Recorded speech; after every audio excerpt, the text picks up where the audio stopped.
There you go. And you can still hear me okay? Yes, I can. Fantastic. So we'll start with just a few demographic questions first. Can you tell me your age and gender, please? 77 and male. Thank you. And do you live in a rural, regional, or metropolitan area? Well, we live in Caloundra West, so hmm would you call that regional? Yeah, I think it kind of is that little bit of borderline, but we can always reallocate that where it goes. And then Yep. how many hours do you spend driving per week? Oh, in a week, I would probably spend oh, up to 2 hours. And hmm some weeks I spend much more because I also have a caravan. So when I'm on a trip, I would spend 3 and 4 hours a day hmm in my car towing the hmm caravan. So it varies. So I'd say on average 2 hours. Okay, thank you. And now I'll jump kind of into more of the interview questions. So our first one here, can you tell me what does brain health look like for you? Brain health looks balanced. hmm So I'm not in any other state of mind other than a pretty easygoing. I'm not anxious. hmm I'm not depressed. I'm not sort of overstimulated or euphoric for any reason. So a balanced uh, hmm perspective and outlook, I think, is my idea of brain health.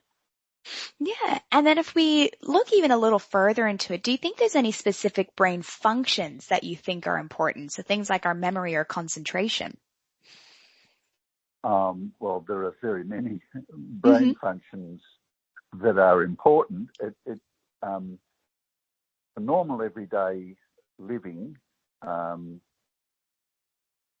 um, I guess the ability to cope with just normal everyday tasks. hmm That normally living in a home and preparing meals and keeping yourself neat and clean and tidy and dealing with other people around the house. There are different set of brain functions to those required to, for example, drive a motor car, hmm which would require more concentration, more ability to concentrate over a longer period, so your hmm attention span would be increased. Um, also the ability to react to issues that might arise and the hmm ability to make decisions. But they're a bit different to the normal everyday living in a home skills. hmm No, thank you. And then if we kind of go on to those skills that you've kind of mentioned there, I guess you kind of started to go a little bit about driving related skills, but I think we look at general brain functions and brain health. Why do you think it might be important to improve our brain health? Well, so that we can, as our brain ages, it generally slows. hmm Age-related dementia is a problem for many people in our society today. So our hmm brain does slow down and lose some of its functions, and I think it's important to maintain our brain in a healthy condition by engaging in brain exercises. So solving issues, solving puzzles, perhaps reading, hmm those sorts of things. Keeping yourself engaged with what's going on in the world helps with brain function and helps with hmm our ability to cope with in a modern society and in different circumstances. hmm And you mentioned kind of like maintaining that brain health. Can you walk me through maybe anything you currently do to maintain or improve your brain health?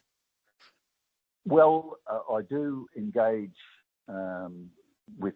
Well, I'm secretary of an aviation association hmm chapter at Caboolture. I'm building an aircraft hmm in my head at the moment, which certainly keeps me thinking about things and sharp. hmm Uh, I maintain my own caravan, so I'm going through mainly electrics and electronics in hmm the caravan. I try and keep abreast of current affairs and keep up to date with what's going on. So all hmm of these things are engaging me with the world outside my own little sphere, my own little airspace, and keeps me, I think, helps to keep me sharp and keep me, and dealing with people, talking to people and conversing with people and meeting new people keeps you sharper than you would be if you're sitting at home not doing any of those things. That's just me. That's what I do. Yeah, and I guess you mentioned quite a few different tasks there. So a lot of so you said you kind of are fixing like an aircraft and a caravan and things like this. Is that right? Yes. Yes. Yeah. How often would you engage in that task, and how long do you think you spend on it? Oh, well, in the last couple of weeks, I've spent most of my free time actually working on my caravan. And working in my shed and preparing for working on my aircraft. So I've got the aircraft probably about halfway built, about 50%, and I've got a long way to go yet. But I have to knock off when things like caravans pop up, because I've got to get into that so that I can travel. And again, travel is one of those means of keeping your brain stimulated. You're going to new places, doing new things, driving to new places. So I suppose that's a pertinent factor in the current what this is questionnaire is all about. Yeah. Cognition and driving. And I'm also, I don't drive a truck these days, but I have a heavy combination license, so that allows me to drive a heavy truck, a semi-trailer if I want to. And I think good driving skills and having the ability to drive correctly, knowing the rules and thinking about issues before they arise is part of good driving. Yeah, and I guess if we kind of looked at that and those tasks, because you mentioned again quite a few different tasks that you like to engage in to help improve or maintain your brain health, how effective do you think these are as strategies? I think they're pretty effective. I think I'm fairly aware of my capabilities, and I think that's one of the issues. One of the things I should tell you also is that I have a double major in psychology from the University of Queensland, so I'm fairly aware of brain function and behavioural issues and cognitive issues as well. No, thank you. And then look, I want to go into a little bit more around the cognitive training. And so we have specific activities that we consider to be cognitive training, and they're designed to improve our brain health. So that thinking and memory and ability to concentrate. What are your thoughts on a cognitive training program for driving? Oh, I think it'd be worthwhile. I honestly think that anything that can help you to maintain your cognitive ability while driving, and I think we all see examples of people who perhaps aren't thinking whilst they're driving. Some are quite actively distracted whilst they're driving with things happening inside the car and music and dogs and children and all sorts of things going on in their life that distracts them from the actual cognitive acts of driving a motor vehicle. And I think that's one of the problems I see driving around every day. And can you tell me why you think a cognitive training program could be beneficial for your own driving, maybe? Well, I think we can all learn something new, and while it may not be completely novel to me, being able to renew that and review it every now and again would keep my cognitive ability to drive sharper and more in focus for me. So I think it's a good thing. I think anything that can keep us on the right path whilst we're driving, and even preparing to drive, and I think that's a big part of what we do. So what do we do? Do we just go out, jump into the car and start it up and drive off? I try not to do that. I try and think about what I'm doing, and I have one job when I'm driving, and that is to drive the car. I don't do other things. I don't like other distractions, and I limit them as much as I can. Hmm. And then you've kind of already started to answer this one a bit here, but I'll see if we've got some more reasons. So what do you think would be some reasons that you would be interested in completing this type of program, or maybe would not be interested in completing the program? Oh, I think that particularly if it can be somewhat tailored to Hmm. suit my needs, Hmm.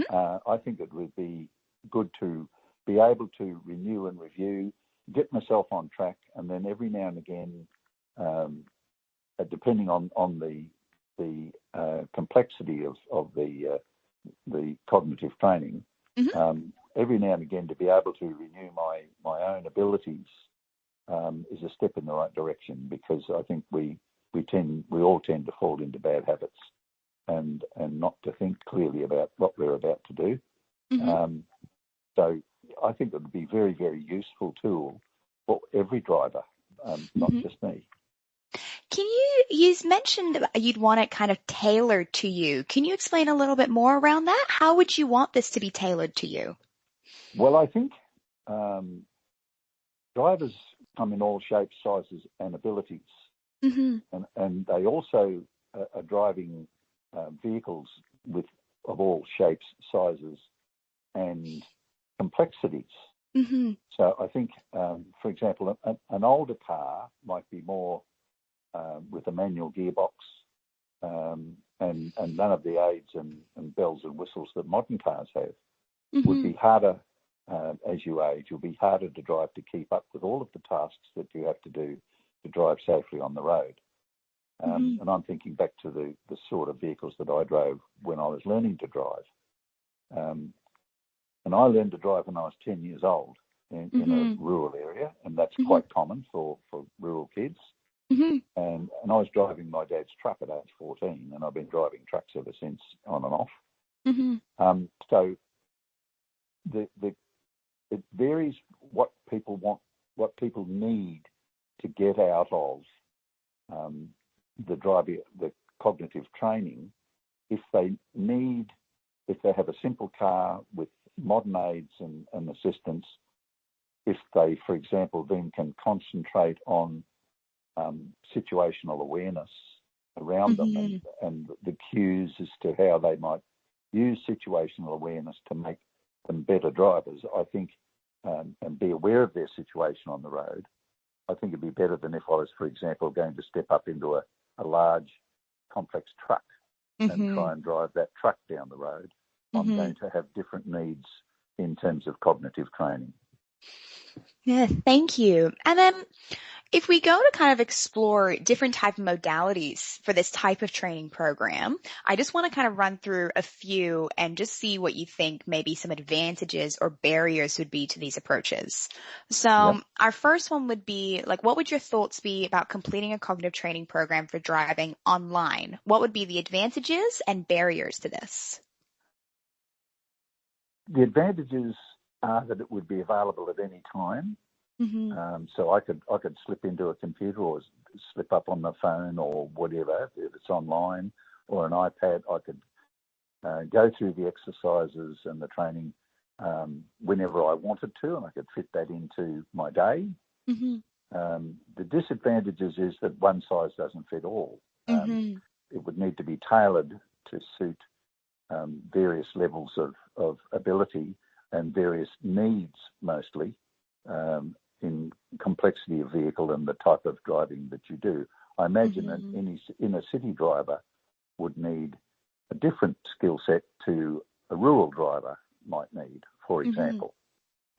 So, that would be, I think provided it can be designed to suit, and I'm thinking about how some of these apps work at the moment. I Hmm. mean, there's some very clever apps out there on mobile phones, and some of them offer, pardon me, that sort of flexibility so that you can grab something to say, I'm thinking about um,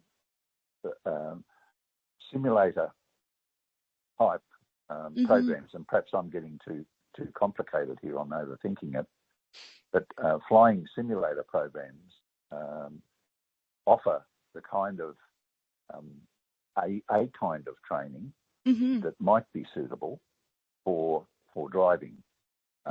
because it actually has aids which correct what you're doing and tell you when things are going wrong. And, you know, you need to be more aware of there's traffic on your right and there's nothing on your left and you're going in a dive or you're climbing too fast.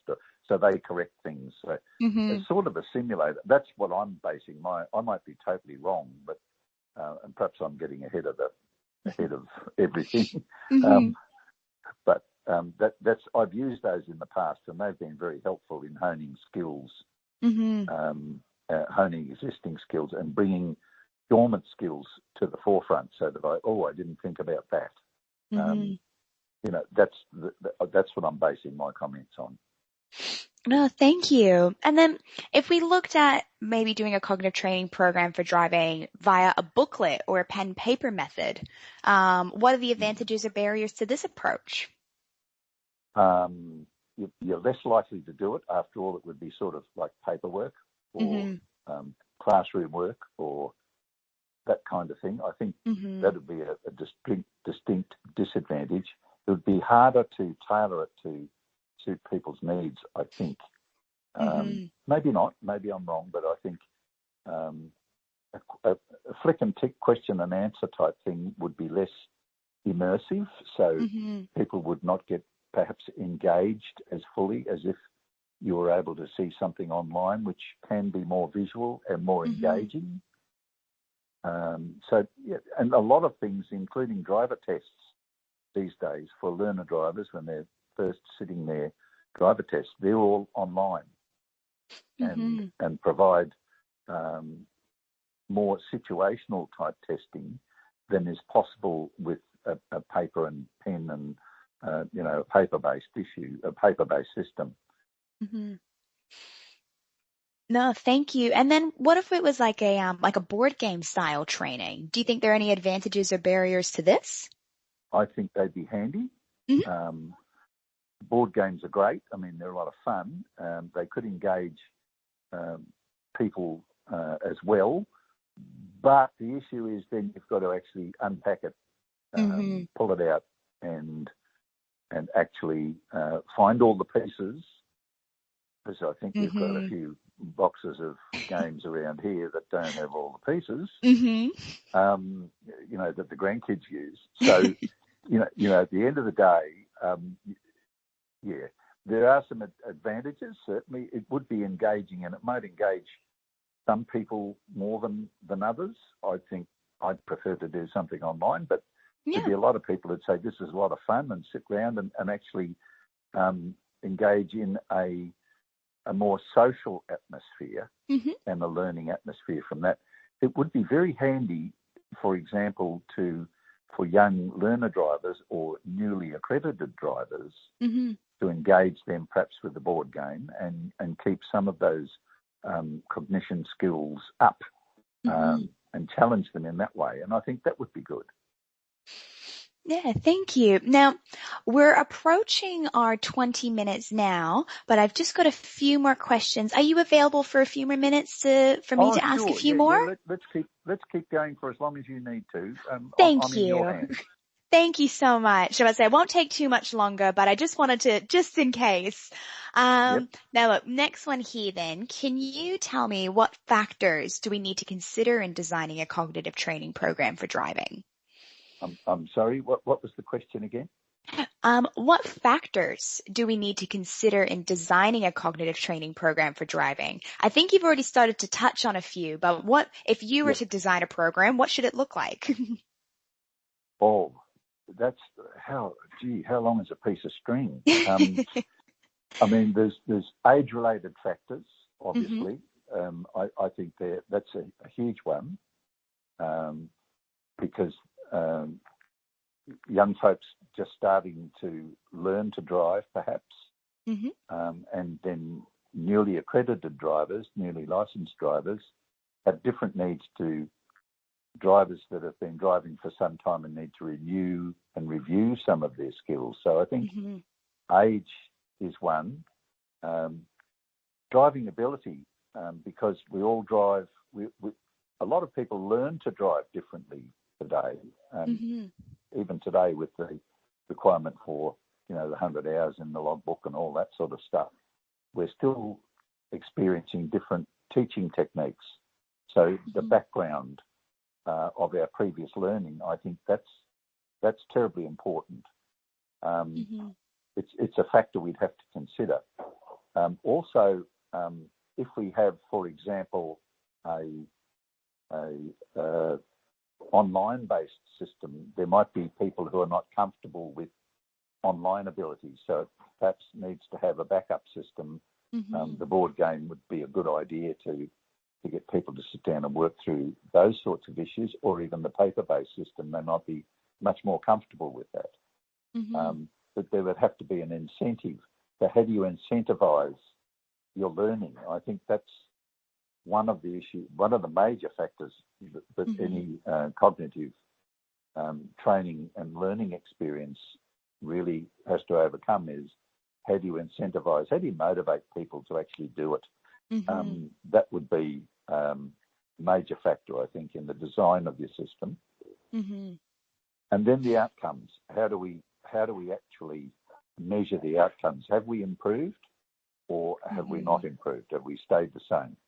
I think that's part of the factorial analysis that you'd have to do to see whether you're successful or not. How can we build that into the system? I don't know. Possibly. I mean, there's a lot of ways of ascertaining outcome, whether we meet outcomes or not. And that most of them aren't objective. They're fairly subjective, actually.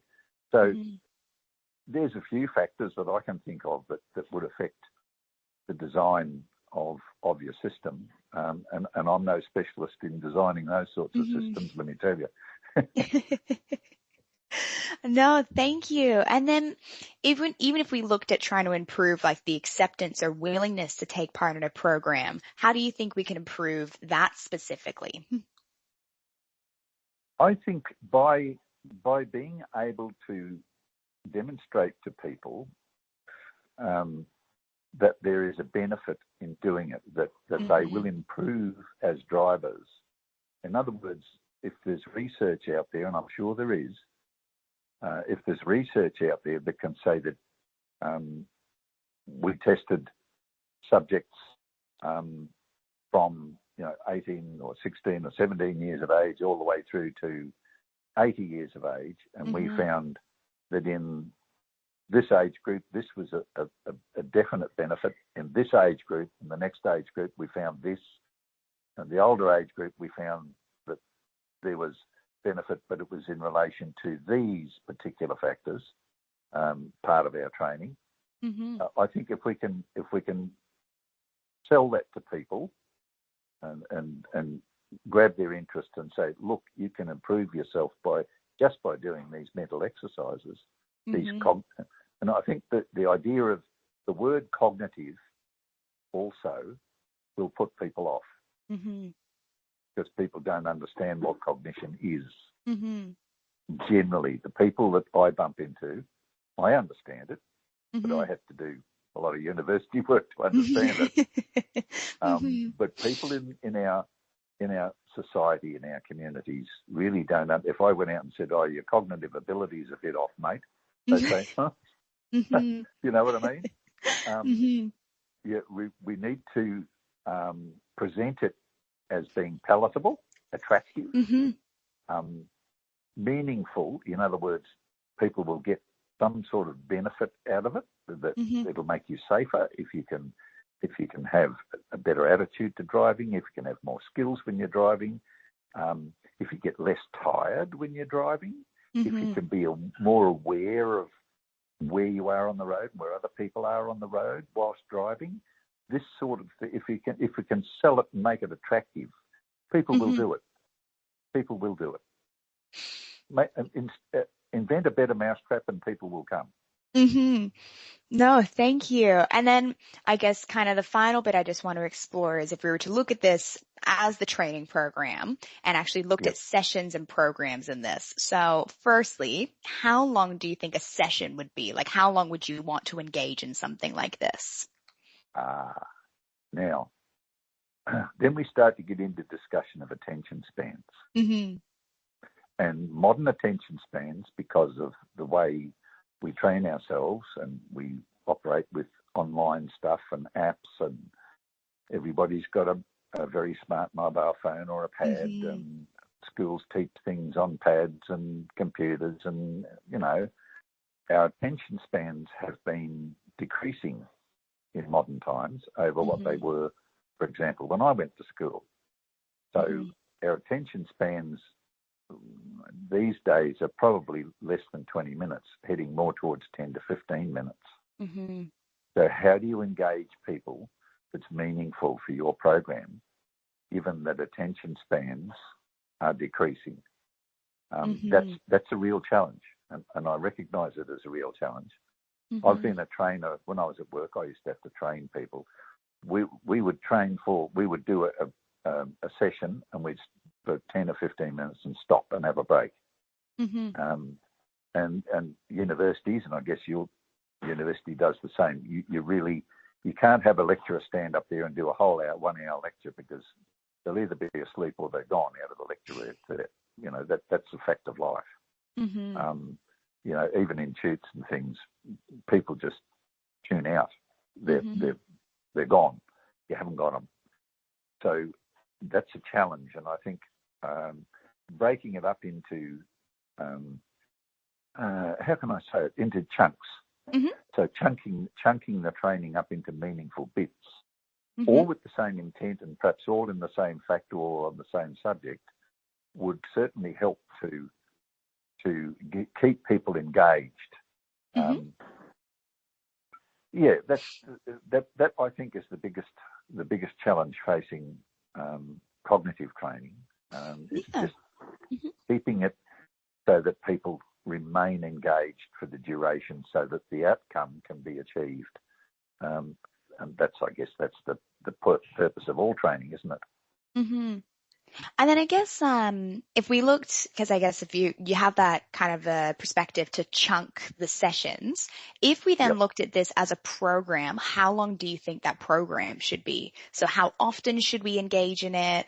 Should it be a daily, weekly, monthly? What does that look like for you? I don't know that you get people to engage daily. You may, depending on how you chunk it and how you present it. I think you might get, if it was an easy thing to do, and it was enjoyable. So people at the end of the chunk could say, "Okay," I'm using very technical terms here like chunk, aren't I? But if you can say, "Okay, let's have a look at what we've achieved here and run through the achievements," so that people could, if we're smart about it, people can assess how they've advanced, how they've renewed their knowledge that they'd perhaps forgotten about, and they just did things automatically instead of thinking about what they're doing. And that's another factor I think that we need to. I would think at least weekly, because these are all perishable skills. If you're going out there to do cognitive training, how long does cognition last? And that's really as long as the memory cells are functioning, I suppose, but not in reality. They get obliterated by other things that we're learning every day, or should be learning every day. Day-to-day grind of modern life tends to detune those finer points of our cognition, and they become more blunt, to use a term. So chunking and blunting, I'm not really expressing myself very well, am I? No, this is exactly what we want to hear. We just want to hear all of your opinions and perspectives on them. So okay, so I think if there's some way to relate what people are doing to the outcomes, so a chunk of or a piece of learning is presented, and it's engaging, and people get to the end of it and they say, now, from this session, this is what we wanted you to learn. Have you learned it? Just think back on where you started and where you finished, and did you learn something today? And if they say, yeah, we learned it, big tick, terrific. Everybody should learn something every day, something new every day. or review something every day. Mm-hmm. So give them praise and tick, well done, excellent. Now, when we come up to our next set, it's going to look like we're going to be doing this lot, and you can look forward to that. And that might say, oh, I might do that one now. So again, incentivizing people is, God, that's an American word. Sorry if you're American, but I'm Canadian. Don't worry. Oh, good. Look, I think of Canadians as just Australians with a different accent. We're so alike, really, in many ways. But it's incentivizing. I don't know. It's a marketing term, isn't it? God help us from marketers, anyway. Oh, did I cover that sufficiently? I think if you can take a chunk and then review and look at the outcomes and see if people have met those outcomes or think they've met those outcomes, then we can give them a praise and well done and move on to the next bit. Yes, no, thank you. Thank you so much for taking some time to answer all my questions. Now, I'm just going to stop our recording first, so just be a moment. Yep. Okay.